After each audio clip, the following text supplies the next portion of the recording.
ભારત અને કેનેડા વચ્ચે તણાવ હજુ પણ યથાવત છે ત્યારે આતંકી હરદીપ નિજ્જરની હત્યાને લઈને મામલો ગરમ છે ત્યારે વધુ એક હત્યા કરવામાં આવી છે।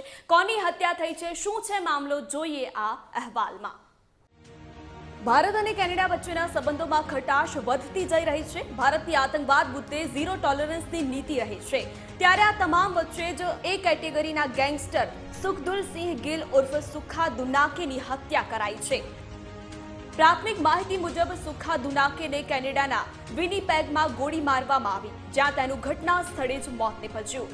એનઆઈએ તૈયાર કરેલા 41 આતંકવાદીઓને ગેંગસ્ટરોના લિસ્ટમાં સુખા દુનાકે સામેલ હતો।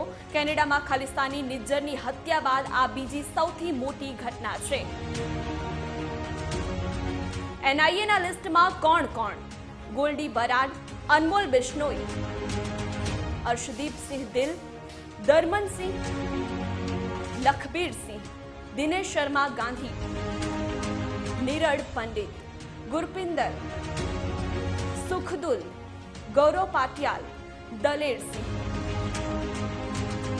ગેંગસ્ટર સુખા દુનકેની હત્યાની જવાબદારી લોરેન્સ ગેંગે લીધી છે। લોરેન્સ ગેંગે સોશિયલ મીડિયા પોસ્ટ પર લખ્યું છે કે હાજી સતશ્રી અકાલ રામ રામ સારિયાનું તે બંબીહા ગ્રુપનો ઇન્ચાર્જ બનીને ફરતો હતો। આ સુખા દુનાકેની હત્યા કેનેડાના વિનીપેગ શહેરમાં કરવામાં આવી છે।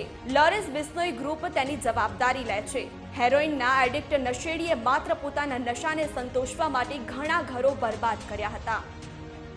ખાલિસ્તાની આતંકવાદીઓને આશ્રય આપનારા કેનેડાને ભારત હર મોરચે જવાબ આપે છે। ભારત વસુધૈવ કુટુંબકમ અને વિશ્વમાં શાંતિમાં માનનારો દેશ છે, પણ કેટલાક વિદેશની ધરતી પર રહીને ભારતમાં શાંતિ ડહોળવાના પ્રયાસ કરનારા સામે ભારત જેવા સાથે તેવાની નીતિ અપનાવીને કડક ભાષામાં જવાબ આપે છે। ત્યારે હવે એ કેટેગરીના ગેંગસ્ટરની હત્યાથી કંઈક નવો વળાંક આવે તો તેમાં કોઈ નવાઈ નથી। Bureau report, Gujarat first.